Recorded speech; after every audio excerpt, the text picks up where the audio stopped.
আকাশে ছোঁয়ার গল্প সাজায় শূন্যে ওড়ার ছন্দে মেতে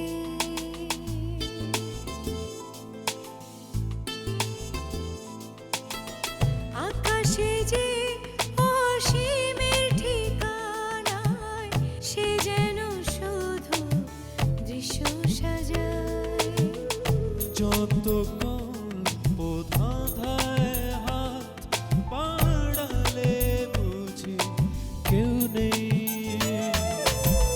আকাশ ছোঁয়ার গল্প সাজায় শূন্যে ওড়া ছন্দে মেতে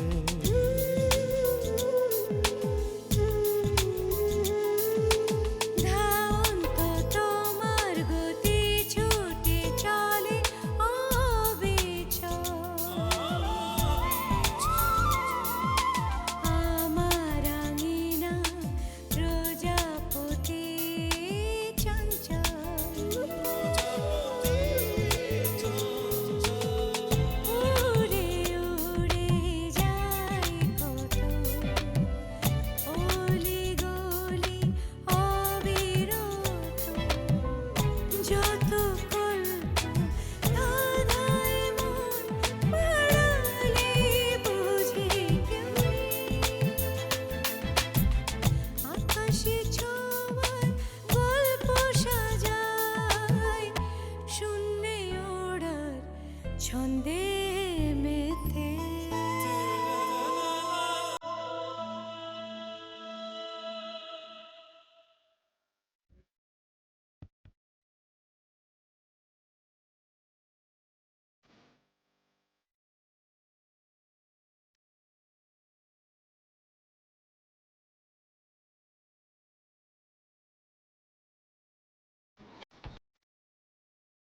এটা আমাকে মেশো বললো, বলতে পারলো। এর থেকে তো ওর মুখে লোভী শোনায় আমার অনেক ভালো ছিল। হে ভগবান, এর আগে আমি মরে গেলাম না কেন? মনোরমা, তোমার ধারণা অভ্রান্ত। নৌকাডুবিতে আমার শারীরিক মৃত্যু হয়নি।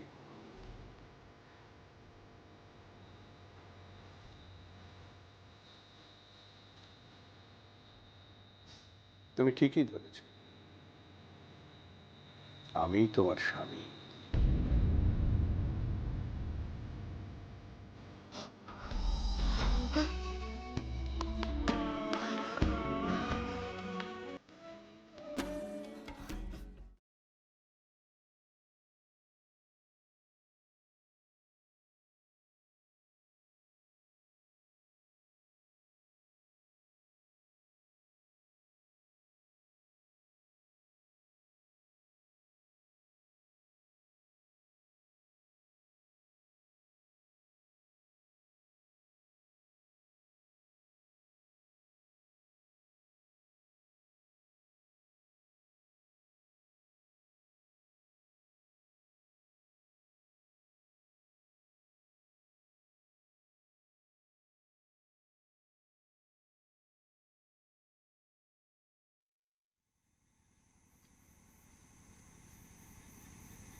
কিরে, আরে ঘরদুয়ার খালি রেখে তুই এখানে জঙ্গলের মধ্যে বসে কি করছিস?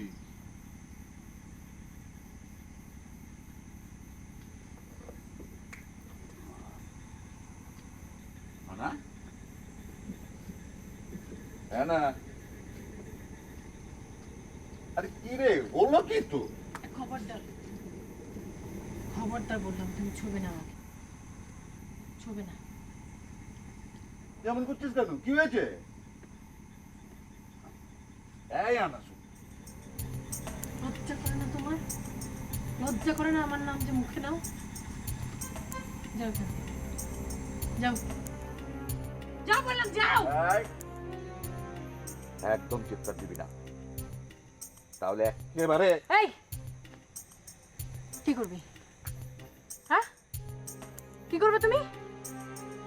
তোমার জন্য আজকে আমার এই অবস্থা। আমার জন্য আজকে তোর এই অবস্থা মানে কি? মানে কি খুলে বল, বুঝলুম না তো। বুঝলে না মানে বুঝলে না? না।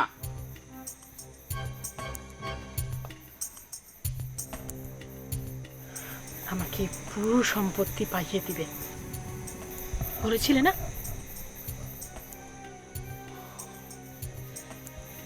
তোমার কথা শুনে আমি অমরবাবুকে হাতছাড়া করেছি। আজকে আমি এতই নিঃস্ব, দুমুঠো অন্যের জন্য আমাকে তোমার মতো অভদ্রের মুখের দিকে তাকিয়ে থাকতে হয়।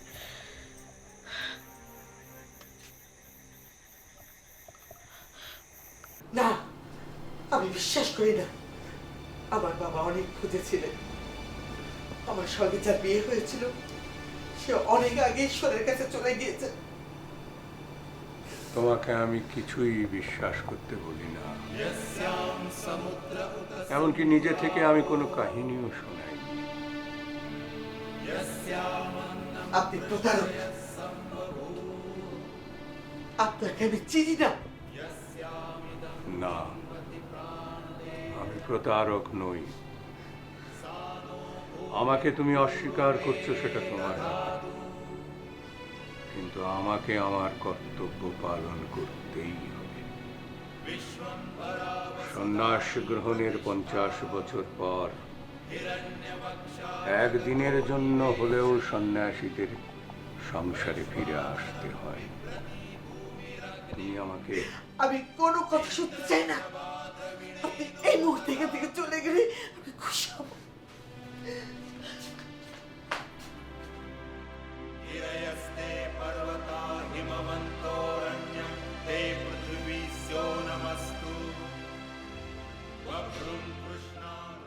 খাঁচার বন্দি পাখি আমি,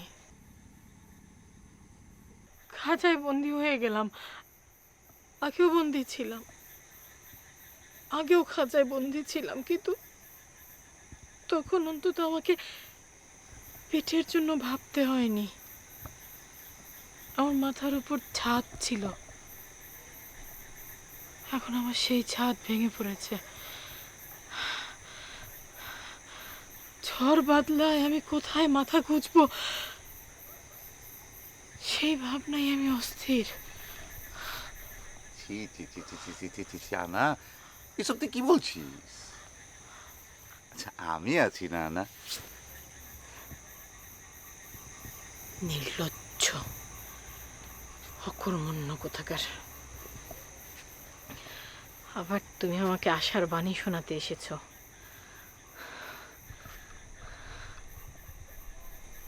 ধান্দাবাজ একটা। এই জীবনে কোনো একটা কাজ করতে পেরেছো তুমি ধান্দাবাজি ছাড়া? আরে প্রতুল যত খারাপ হোক, যতই খারাপ হোক না কেন, ওর নিজের যেটা প্রয়োজন সেটাও খুব ভালোভাবে আদায় করে নিতে পারে। বাহ বাহ বাহ বাহ বাহ বাহ বাহ বাহ।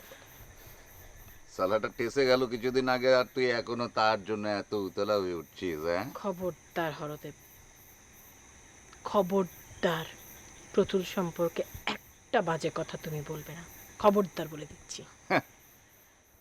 আর ওটা টেসে যাবার পর তোকে ওই শকুন শিয়ালের হাত থেকে বাঁচালো কে? এই যে হরদেব ঘোষাল। হ্যাঁ,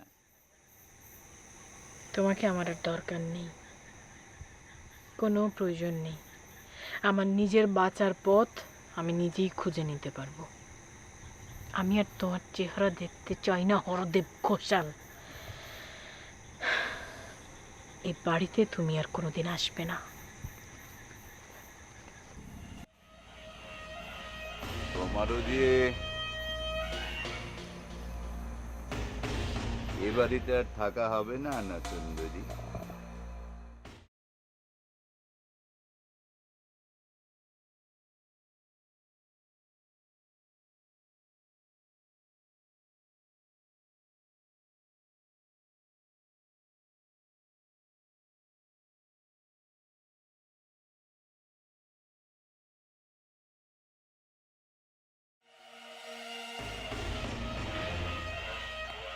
মা, মা, কি হচ্ছে? মা, ওই মানুষটাকে চলে যেতে বল। ওনার সাথে কথা হয়েছে? উনি কে মা? কে উনি? মা উনি উনি উনি কেউ না। অঞ্জলি অঞ্জলি এই দেখো মা কেমন করছে জলদি এসো ধরো ধরো মাকে ধরো মা পড়ে যাচ্ছে ধরো না চলো ঘরে রেখে চলো না না না না, তুই যাবি না। এই মানুষটাকে চলে যেতে বল। আচ্ছা আচ্ছা ঠিক আছে আমি বউ বাবুকে নিয়ে যাবে। আচ্ছা বলছি এই যা।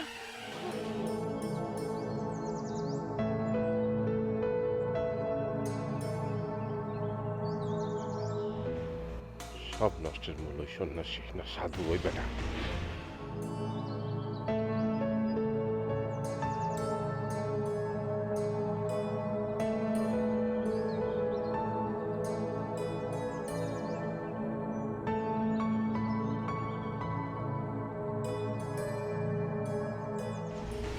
কে তাড়াবে আমায় এই বাড়ি থেকে? তুমি? না না, ছি ছি ছি ছি, আমি তাড়াতে যাব কি জন্যে? তাহলে কে?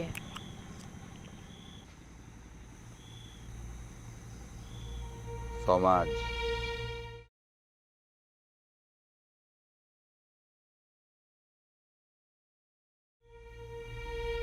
তুই তো এবারের দাসী, মালিক না মালিক না। আরে আসল মালিকটাই টেসে গেল। যাবার আগে সালা নতুন মালিকানা দিয়ে গেল। হরদেব কথা পেঁচাবে না। তোমার এই পেঁচানো কথা শোনার দিন আর আমার নেই। যা বলার সরাসরি বলো। আমি তো জোরাতুরি বলতে চাই, কিন্তু তুই তো আমার কথা শুনছিস না। আবার শুরু করলে? আবার? আসলে হয়েছে কি, তুই তো জানিস আমার গলা দিয়ে একটু গরম চা না পড়লে কথা বেরোয় না। তুই চা করে খাওয়া না। পারবো না। তোমার এই ফালতু পেঁচাল শোনার কোনো দরকার আমার নেই। তুমি এখান থেকে যেতে পারো। শুনলে তোরই লাভ হতো, আমার কি? হরদেব ঘোষাল, চা বানানোর জন্য চা পাতা, চিনি, এই জিনিসগুলো তো লাগবে। এর কোনোটাই ঘরে নেই। তুমি যদি আমাকে চা ছাড়া কথাগুলো শোনাতে চাও তাহলে শোনাতে পারো। ওই যে বললুম, চাটা গলায় না পড়লে আমার গলা দিয়ে কথাই বেরোয় না। আমি ভাবছিলাম যে চা খেতে খেতে মনে কর যে তোকে আমি কথাটা বলতুম, তো লাভ হতো। এই বাড়িতে তুই থাকতে পেতিস।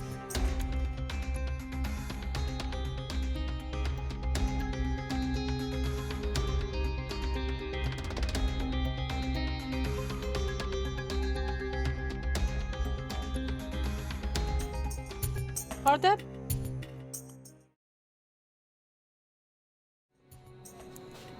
আপনি আমার মাকে কি বলেছেন?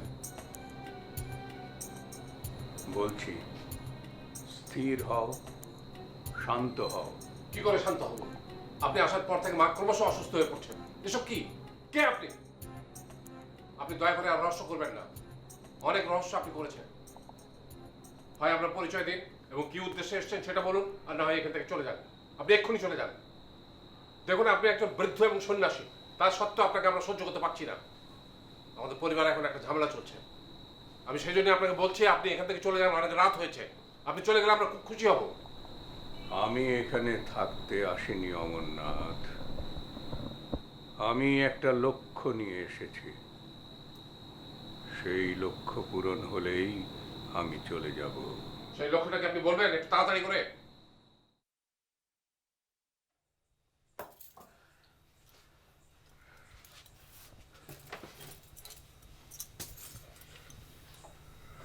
মা, অসুস্থ লাগছে?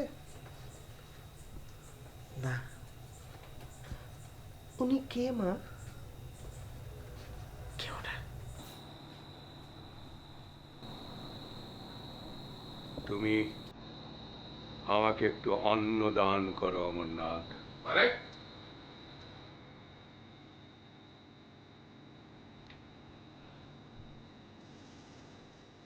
তুমি মনোরমার পুত্র। এ দানে একমাত্র তোমারই অধিকার। ওদিকে তো ওদিকে আলাদা কি? আপনার যদি খিদে পেয়ে থাকে তো আপনি বলুন, আমার স্ত্রীকে আমি বলছি খাবার এনে দেবে। আর এখানে বসে খাওয়ার দরকার নেই। রাত হয়েছে, আপনি খাবার নিয়ে বাইরে গিয়ে যেখানে খুশি সেখানে খাবেন। আর আমাদের ক্ষমা করে দেবেন, আমরা অতিথিদের সাথে সাধারণত এরকম ব্যবহার করে থাকি না। কিন্তু আপনি আসার পর থেকে আমার মা ক্রমশ অসুস্থ হয়ে পড়ছেন, সেই জন্য আপনাকে আমরা সহ্য করতে পারছি না। আর সে কারণে বলছি খাবার নেন, বিদায় হন, নাটক শেষ হোক। নাটক?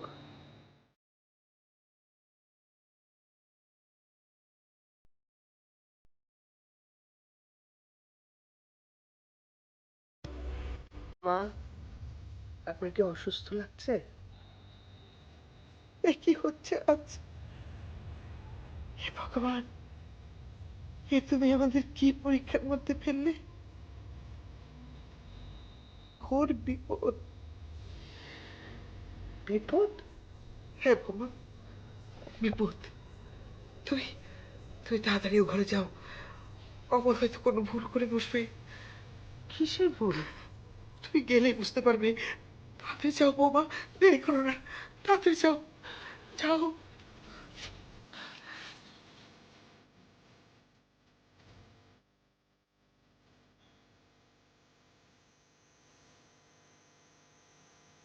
হরদেব,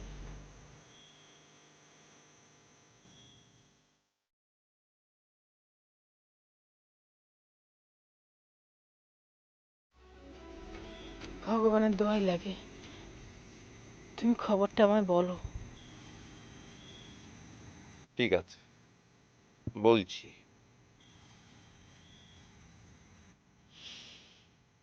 প্রতুল তার সমস্ত সম্পত্তি দীপার নামে উইল করে দিয়ে গেছে। মানে? হ্যাঁ, ওই যে রামাচরণ দেশাই হাইকোর্টের উকিল, ও বেটা আবার ছিল প্রতুলের লিগ্যাল অ্যাডভাইজার। ও বেটাই সব করে দিয়ে গেছে। তুমি কি করে জানলে? আমি একটা কাজে গিয়েছিলাম আমিরুল উকিলের কাছে, কোনো একটা কিছু করা যায় কি না। ও বেটাই বললো আমাকে সব কথা। ও বলল যে কোর্টে রায় হয়ে গিয়েছে, দীপার 18 বছর পূর্ণ হলে ও প্রতুলের সমস্ত সম্পত্তির একক মালিক হবে। ঠিকই বলেছ।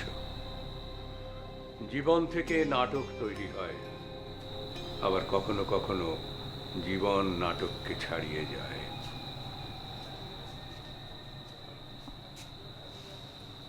অঞ্জলি, ওকে কিছু খাবার এনে দাও। খাবার? কি খাবার? অন্ন, ভাত। ভাত? হ্যাঁ, দুপুরে রান্না ভাত আছে, কিন্তু তরকারি তো নেই। হতেই হবে। একটা পাত্রে ওর থেকে সামান্য কিছু নিয়ে এসো, অমর আমাকে দান করবে। দাঁড়াও অঞ্জলি, আপনি বারবার আমাকে দিয়ে দান করার কথা বলছেন।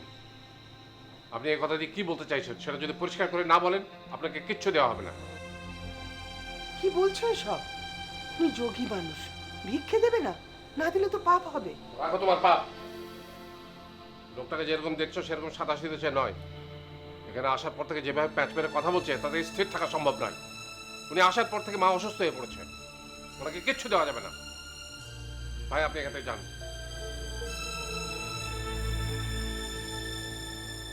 দয়া করে আপনার যা প্রয়োজন অন্য বাড়ি থেকে ভিক্ষা করে নিন, আমাদেরকে ক্ষমা করুন। যান, আমাদেরকে একটু শান্তিতে থাকতে দিন।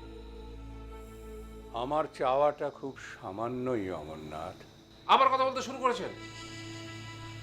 আর ভাই, কি ধরনের লোক আপনি? আপনি কি চান আপনাকে ঘাড় ধাক্কা দিয়ে বের করে দেবো? সেটা ভালো লাগবে আপনার? আচ্ছা লোক তো। এই, তুমি ভিতরে যাও তো, আমি ওনাকে দেখছি। এই, ছি ছি, কি করছো এসব? এই, তুমি কোনো কথা বলবে না, যাও ভেতরে যাও।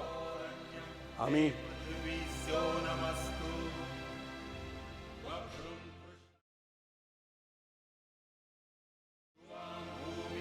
আমি অমরনাথের পিতা।